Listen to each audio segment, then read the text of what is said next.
Zdravo svima, dobrodošli u još jednu emisiju Moderna poslovna uspješna. Danas je sa nama Marijana Marinković, vjerovatno prepoznajete po tome što sa vama deli priče uspješnih mladih poslovnih ljudi, a ko je ona, saznaćemo danas.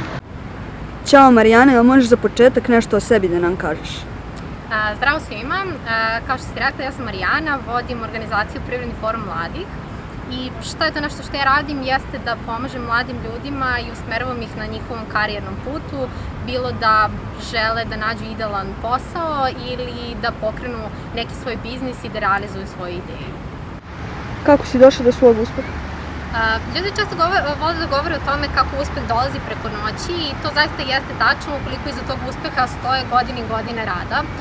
Ja lično verujem da svoju sreću i svoj uspeh stvaramo sami i stoga moramo da naučimo da preuzimamo mnogo više odgovornosti, mnogo više rizika na sebe, da budemo spremni da istrajemo koliko god je potrebno do našeg cilja i mislim da će svi shvatiti da što više rade, sve više će sreće imati u onome što rade. I s druge strane da kada zaista verujete u sebe, kada poznajete sebe i kada imate jasan cilj pred sobom, zaista ne postoji ništa što može da vas spriječi na vašem putu ka uspehu. Kako savladavaš prepreke sa kojima se suočavaš u poslu? Radim u veoma dinamičnom okruženju, susrećem se sa dosta ljudi, dosta različitih odgovornosti i normalno je da se prepreke dešavaju svakog dana.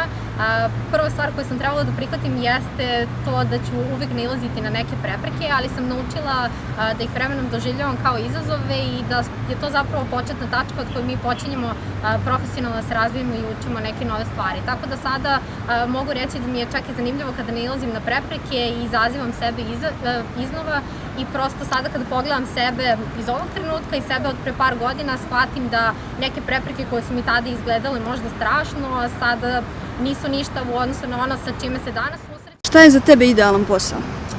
Za mene je idealan posao upravo ono što radim sada.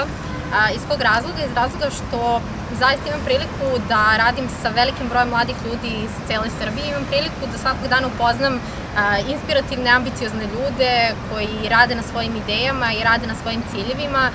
Bilo da su to mladi ljudi koji su tek krenuli u svet biznisa ili oni koji su uspešni već dugi niz godina. Da li postoji nešto što bi radije prepustila drugima da odrade umjesto tebe? Pa svakako moja najveća ljubav kada govorimo o nekim dodatnim poslovima jeste pripevanje kafe i kada radite puno, kada radite uveče, to je osnovna stvar koja vam treba u toku dana, tako da to je moja jedina ljubav koja bi sebično sačuvala za sebe, a što se tiče svega ostalog, to bi vrlo rado prepustila drugima. Dragi gledalci, ovo je bila još jedna emisija Moderna poslovna uspješna. Sa nama je bila Marijana Marinković. Pratite nas i dalje na svim našim Uradi za radi kanalima i ako poznajete neku modernu poslovnu uspješnu ženu, obavezno je tagujte i kontaktirat ćemo i objavit ćemo njenu priču.